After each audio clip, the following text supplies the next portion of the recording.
Hey, this is Glover Teixeira, UFC light heavyweight champion. Hi, I'm Robbie Lawler. What's up, fight family? This is your favorite MMA coach, Thiago Alves, the Pitbull.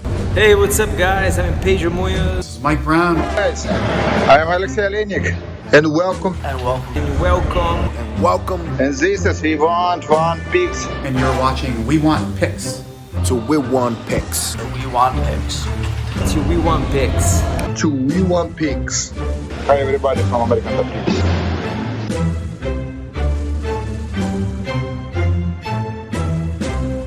My name's Angelo, and welcome to We Want Picks. And hopefully you've been paying attention because we are coming off the second week in a row where I hit every single bet that I put on the screen. We crushed UFC Austin's bets. We crushed UFC Vegas 57's bets. And we're going to try to repeat that success here. I'm going to walk through the entire UFC 276 fight card. I'm going to give you my picks and my bets. And if you want $50 for free, all you need to do is go to wewantpicks.com/bets, sign up with any one of our 5 betting partners, make a deposit, and I send you $50. All you need to do. wewantpicks.com/bets. We have 5 different betting partners. They all offer their own promos, their own matches. And then on top of that, after you sign up and make a deposit, we send you $50. Cash App, PayPal, Venmo, however you want it. And this is an okay pay-per-view. It is not the greatest pay-per-view of all time, but I'm positive we will be entertained and there'll be some really fun matchups. And opening up that card, we have Jessica Rose Clark taking on Julija Stoliarenko. Jessica Rose Clark is a slick striker who's coming off a grappling loss to Stephanie Egger, where she was taken down twice and then quickly submitted. Her striking is technically sound and she has legit power in her hands. She's more of a boxer than a kickboxer, but she can be deadly from anywhere on her feet. She can be nasty in the pocket and throws with bad intentions. We haven't seen much grappling out of her in the past, but 7 takedowns in her last 3 fights, including 5 against Jalin Edwards, is showing that Jessica Rose Clark is evolving as a fighter. Julija Stoliarenko is an interesting fighter to break down. She has 0 wrestling, miserable takedown accuracy of 12%, but she's very slick off her back, and she has a ton of submission wins outside of the UFC. She actually almost submitted Alexis Davis in her last fight off her back with an armbar.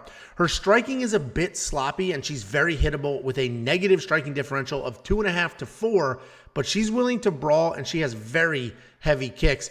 And I absolutely love Jessica Rose Clark in this fight. I already snatched up a moneyline bet at -140 on her. She's proven that her striking is slick and she can grapple when she needs to. I know she's coming off a rough submission loss in her last fight, and I know Stoliarenko is very dangerous off her back, but I don't think that's a factor here. Jessica should have the much cleaner striking, and she should be able to cruise to a decision on her feet.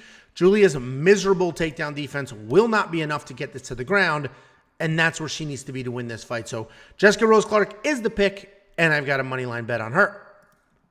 Then we've got Brad Tavares taking on Dricus du Plessis. Brad Tavares is a tried and true entity that isn't nearly as active of a fighter as I would like. He does not fight very often at all. And for anyone unfamiliar with Brad, let me walk through his resume. He's 14-6 in the UFC, and his losses are to Yoel Romero, Israel Adesanya, Robert Whittaker, and Edmund Shabazian. He's a solid striker with very good takedown defense at 79%, and he has that Hawaiian fighting spirit. He has only fought twice in 2 years, but he is riding a nice 2-fight win streak. Dricus du Plessis is a very good striker with a 100% finish rate. He's exciting to watch because of his explosiveness, and he is incredible with those leg kicks. He's a very good grappler as well. In his fight with Trevin Giles, which was only 8 minutes, he took him down twice, reversed him, and had minutes of control time. And when he's on the ground, he hunts for submissions and looks for stoppages there as well. The betting line here has Brad as a very slight favorite, and I get it. He's tough, he's durable, he has a ton of high-level experience. But my concern for him in this fight is that even though he's so tough and experienced, he is a striker. And I don't think he's going to be the better striker in this fight. 3 of his 6 UFC losses are knockouts. And the other 3, he was outstruck or outwrestled. Dricus is absolutely going to be the more dangerous striker in this fight, but we have never seen him to a decision. So I just don't know if he can keep that striking pace for 3 rounds and then win a decision. So this is a really, really tough pick, but I do think I'm leaning towards Dricus here. This is a no-bet fight for me because there's just too much uncertainty with Tavares' inactivity, Dricus' ability to fight 3 hard rounds. There's a lot of stuff in the air. I'm actually curious what you guys think. Let me know in the comments how you feel about this fight. Then we've got Jessica I taking on Maycee Barber. Jessica I is an OG in the women's division, and she's been a pro since 2010. She's very tough. She's got solid striking, and she's an old school take one to give one type striker. She does not do well when she's bullied, but she is a pretty good bully herself. She's an okay grappler when she needs to be, and she was able to take down Jennifer Maia twice in her last fight, which was a loss. Maycee Barber's a very good striker with great boxing and improved wrestling. She's not a grappler in style, but she does have well-timed takedowns when she needs them, and she was able to take down Montana De La Rosa in her last fight. She's very tough physically, but the knock on her is that she can break mentally in fights. And don't let Jessica I's recent record fool you. Yes, she's only 1-4 in her last 5, but those losses were to Jennifer Maia, Joanne Calderwood, Cynthia Calvillo, and Valentina Shevchenko, who are all currently or were previously ranked inside of the top 10. Jessica has no problem slugging it out and has absolutely a granite chin. Maycee will be the more technical striker and will probably be able to work in takedowns when needed, but she needs to avoid the firefight because Jessica I's path to victory is to make this as ugly as possible, remove the distance, stay in Maycee's face. I do like Maycee in this matchup. I think she gets it done, but you always got to be a little bit nervous when you get one of these veterans and they bring all that veteran savvy to the table. But Maycee gets this done, and she probably is solid enough for a money line bet. Then we have the return of Uriah Hall, and he's taking on Andre Muniz. And this card is full of older vets who are still dangerous, and Uriah Hall is one of them. It's incredible what he can do striking. He can be gun-shy at times, but he has incredible power, athleticism, and creativity with his strikes.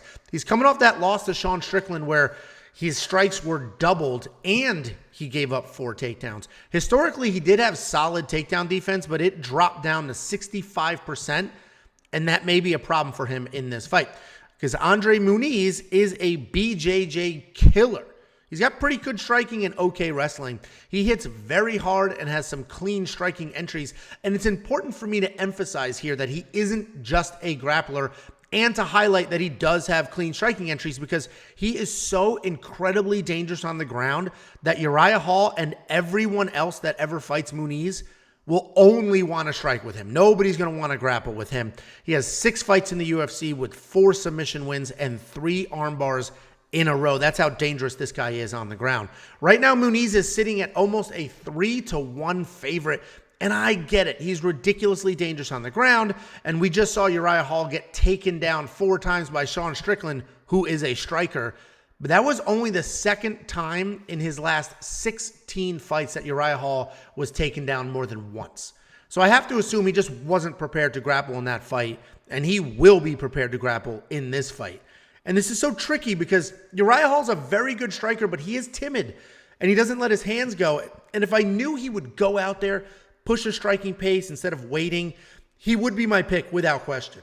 But knowing he can be slow to let his hands go has me worried. And I just feel like he's going to give Muniz the openings. And I just need to lean Muniz here because I think he's going to waste 0 time striking, immediately look to grapple. And I know a lot of you are going to say, well, Uriah Hall's never been submitted before, which is true.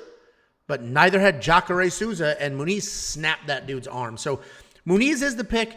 I do think these odds are wide. 3-1 is a little crazy against a guy like Uriah Hall, who's dangerous, experienced, decent everywhere, but a phenomenal striker. So I'm leaning Muniz because there's a clear path to victory there. But Uriah Hall may be a very, very live underdog on this card. Then we have a battle of the vets. Donald Cerrone, that poor bastard, 2 fights in a row. His fight was canceled on the day of the fight But now he's stepping up on short notice. He's taking on Jim Miller. And this is a rematch between two aging legends. They collectively share an insane amount of UFC records.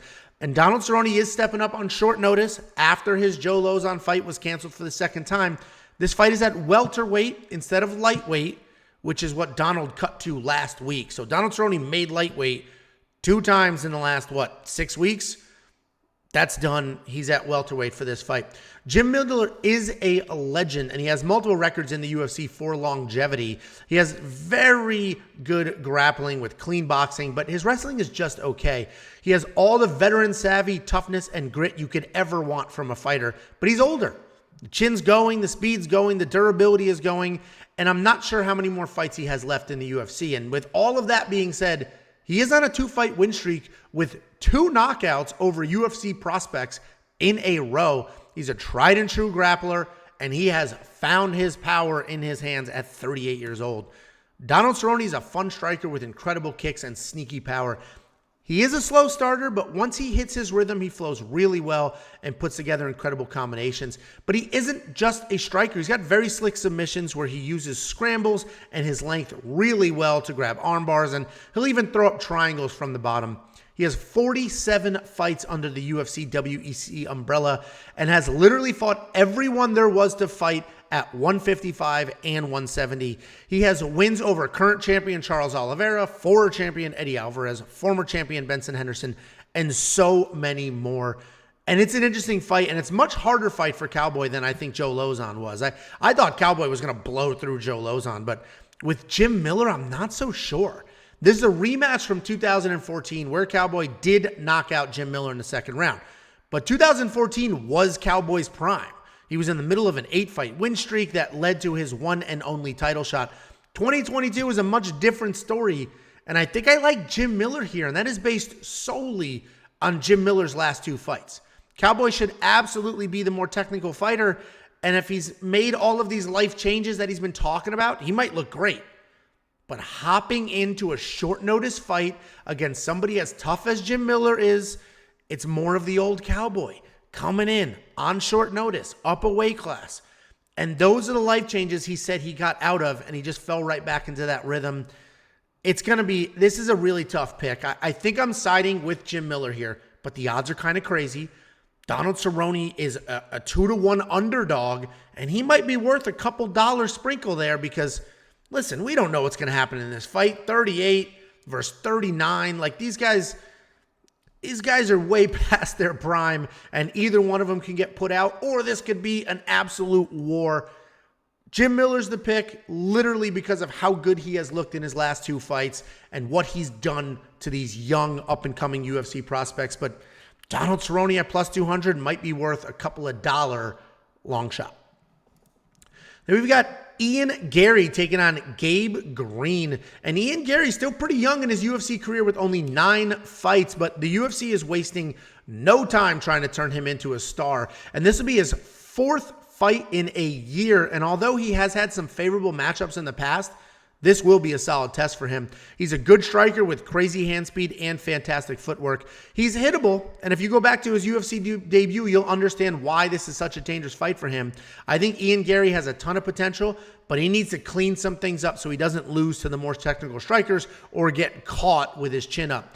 Gabe Green is a grappler, but he does have solid striking and good pressure. He has a very comfortable striking style where he works and kicks really well, and he has a slick ground game where even if he's the one taken down, he's always threatening with a submission, and that sets up his sweeps and his scrambles. He's coming off a great knockout over Johan Liones, where he was taken down twice and knocked down twice in a fight that he was likely on his way to losing, but he came back, he pulled it off, and he got that knockout win. And I mentioned earlier that the UFC is trying to turn Garry into a star, and I think this is another step in that direction. Gabe Green is dangerous. He has power in his hands. He's a solid grappler. He's tough. He's athletic. But he also has a negative striking differential, and he's very hittable with almost 7 significant strikes per minute landed on him. And as much as I think Ian needs to clean things up, there's no doubting his power and speed. And if he's able to hit a flow like he did against Darian Weeks, and if he's landing 7 significant strikes per minute on Green, I see Garry having a ton of success. So I do think he's a bit overrated at this point, but I don't think this is the fight that's going to derail the hype train. So I like Ian Garry to win, but it'll be interesting to see if he gets into some trouble here against Gabe Green. Then we have Robbie Lawler taking on Bryan Barberena. And Robbie Lawler is a technical brawler. He can wrestle. He's a ton of fun to watch because he has clean technique and he will do the right things, and then he'll just get pulled into a brawl and start throwing big, heavy shots. If you go watch his title fights with Rory McDonald, it was clean, nice technique at range, and then just dirty, disgusting firefight brawl inside the pocket. And even at 40 years old, Robbie Lawler is a dangerous striker with enough experience and power to give people trouble. The problem is he's definitely taken a lot of damage in his career, and I think he's starting to decline a little bit.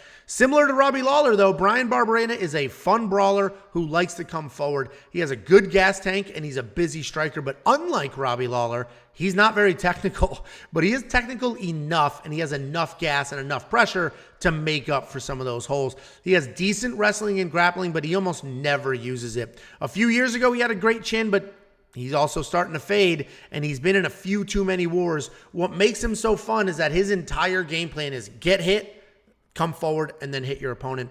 I love Robbie Lawler. I've been following his career since he was 19 years old, and I'm glad he got that win over Nick Diaz, but I don't know how many wins he has left. Even in that Nick Diaz fight, he didn't look great. Yes, he got the destruction at the end, but Nick was doing pretty well. Typical Nick Diaz volume, but then Nick just straight up quit. He didn't want to be in there, and Bryan Barberena is not a quitter. He's incredibly durable. His volume is impressive. He landed 186 strikes against Matt Brown in a fight where he was taken down 5 times. 134 strikes against Darian Weeks in a fight where he was taken down 4 times. And in his fight against Vicente Luque, he landed 195 strikes, and that didn't even go to the judges. So I think Bryan Barberena's forward pressure, constant volume, I think that's going to be the difference here. And I think Bryan Barberena gets another win over an aging legend. I'll be rooting for Robbie Lawler, but I think Bryan Barberena's, look how many significant strikes he's landed per minute, and I think that's going to be the difference here. Then we've got another banger. We got Brad Riddell taking on Jalin Turner. Brad Riddell's a great striker with nice volume and big power. He was riding a 7-fight win streak before that late stoppage to fellow Tiger Muay Thai coach Rafael Fiziev. But Brad isn't just a technical striker. He can grapple as well. He has a takedown in every single UFC fight, including 5 against Drew Dober last year. Jalin Turner is a good boxer who somehow manages to come forward and keep the fight at range at the exact same time. He's an incredible 6'3", and he will tower over the 5'7" Brad Riddell. And even though he's known for his striking, 2 of his last 4 UFC wins are by submission, which just shows how well-rounded he is. He's coming off a second-round KO over Jamie Mullarkey where he looked great. He had a ton of power, but he stayed patient and composed instead of just chasing that knockout. And this is a really fun matchup between 2 strikers who can also grapple if needed. Where Brad is more of a pure boxer, Jalin does mix in kicks pretty well, and he has the higher volume. Jalin is landing almost 7 significant strikes to Brad's 5, and he has an 80% takedown accuracy to Brad's 39. I think Brad Riddell will be the more technically sound striker, but Jalin's length, raw power, and superior grappling will be able to get this done. And I got a moneyline bet on Jalin Turner at minus 119. But again, this is another really fun fight on a card full of pretty close fights. But Jalin Turner is the pick. Then we have, I don't know how to feel about this fight. We got Pedro Munhoz taking on Sean O'Malley. This should be a really fun fight, but I'm almost sad for it. I love Pedro Munhoz, but I feel like he only gets these ridiculously tough fights. The guy never catches a break. But Pedro Munhoz, he is a very good striker. He sets a nonstop pace. He's got incredible leg kicks.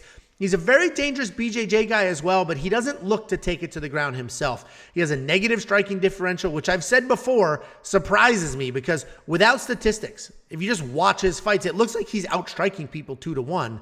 And in his fights, the reality is he's getting outstruck 5-6. And I mentioned he never had an easy fight. This dude has just tough fights. And it's easy to say, oh, he's 1-4 in his last 5. But his 4 losses are to Dominic Cruz, Jose Aldo, Frankie Edgar, and Aljamain Sterling. Literally all champions and likely Hall of Famers. Sean O'Malley, on the other hand, has been very vocal, and understandably so, that he wants the easiest fights possible. He gets paid to fight. He gets paid the same amount regardless of who he fights. So he just wants easy fights and an easy payday. And he's very vocal about that. Style-wise, Sean is a great striker with very real power and accuracy.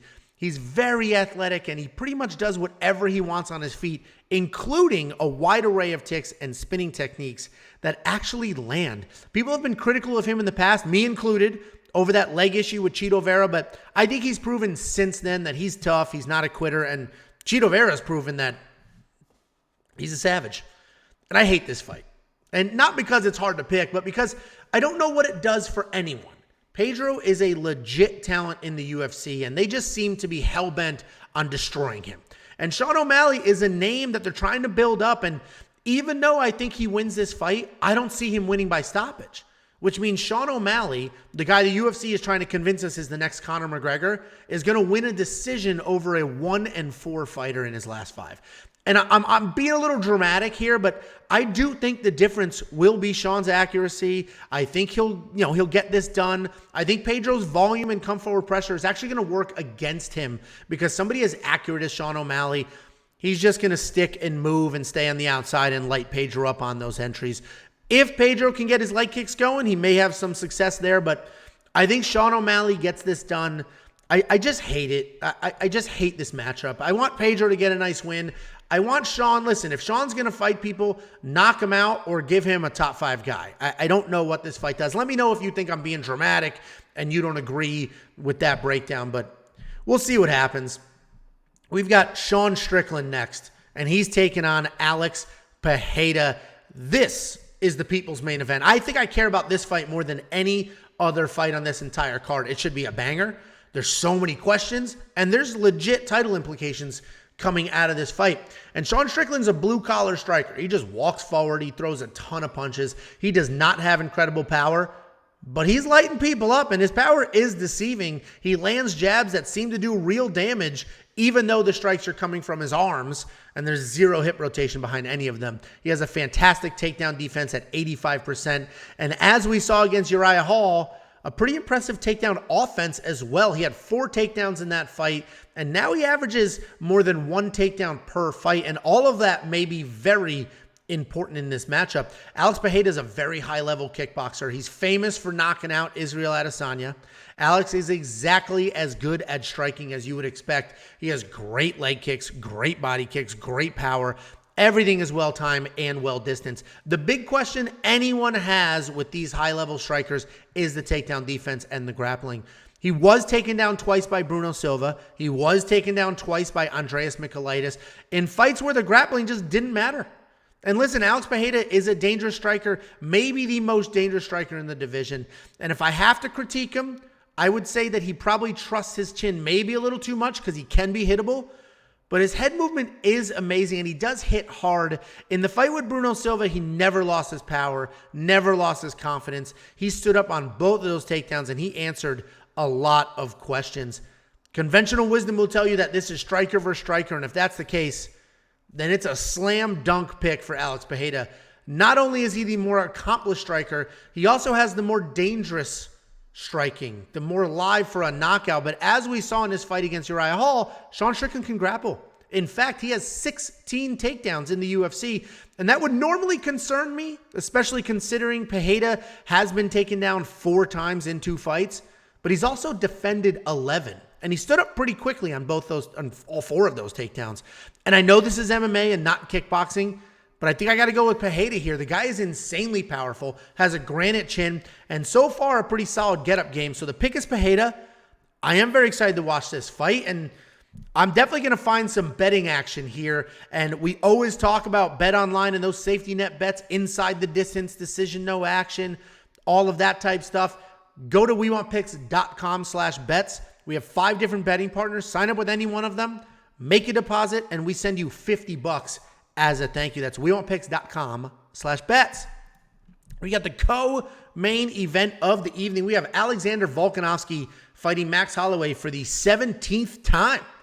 And I have no doubt this is going to be a fun fight, especially considering the first 2 fights were fun. I just don't care. I really don't care about this fight. I would much rather see Volkanovski fight Henry Cejudo. With that being said, I am positive that I'm going to be entertained and I'll enjoy it. I'm just sick of breaking down this exact same fight. Alexander Volkanovski has been champion for 2.5 years. And even though he's only fought 3 people, he is putting together quite the legacy for himself. Alexander is a good striker who has legit speed in his hands and his feet. He uses kicks really well, and he uses his combinations to set up clean takedowns. He's a short guy, but he doesn't struggle finding the head or getting to the hips. He's very strong, but he doesn't really possess knockout power. Max Holloway is an amazing striker with very fluid movements that keeps his volume and pressure up. He has the most impressive striking differential on this card at 7-4, and he couples that with an 84% takedown defense and an entire championship career worth of experience. After dropping back-to-back fights to Volkanovski, Holloway has put together 2 impressive wins in a row. First was the absolute destruction over Calvin Kattar, where he landed 447 strikes. And the second was a win over Yair Rodriguez, where he worked in 3 takedowns, which was more in one fight than we have seen him get in his last 10 fights combined. But before I give my pick for this fight, let me recap the last 2 times they fought. Essentially, Alexander Volkanovski won the first 2 fights. They were close, but he did win. He landed more strikes in both matchups, and he worked in 3 takedowns in their second fight. So while they were close, I do think Volk won both of them. I have to assume this fight is more of the same. High volume and occasional takedowns from Volkanovski to win a decision. The wild card here will be Holloway's wrestling, though. I mentioned he had 3 takedowns in his last fight, and in his 25-fight UFC career, we have never seen him get that many takedowns in a single fight. But I would be doing you guys a disservice if I didn't also mention that while Holloway's wrestling looked good in his last fight, I thought his striking looked pretty bad, honestly. He took more damage than we have ever seen him take, and I think the years are starting to catch up to him. I like Volkanovski to win this fight, and I just hope it's clear. Honestly, I need Volkanovski to win this fight, because if Holloway wins this fight, then what? Are we watching this a 4th time? So I think Volkanovski wins. Holloway will have that high volume output. I'm worried about the damage he's starting to take. Go back, watch the Yair Rodriguez fight. He took a ton of damage in that fight. And then we have the main event of the evening. We have Israel Adesanya taking on Jared Cannonier.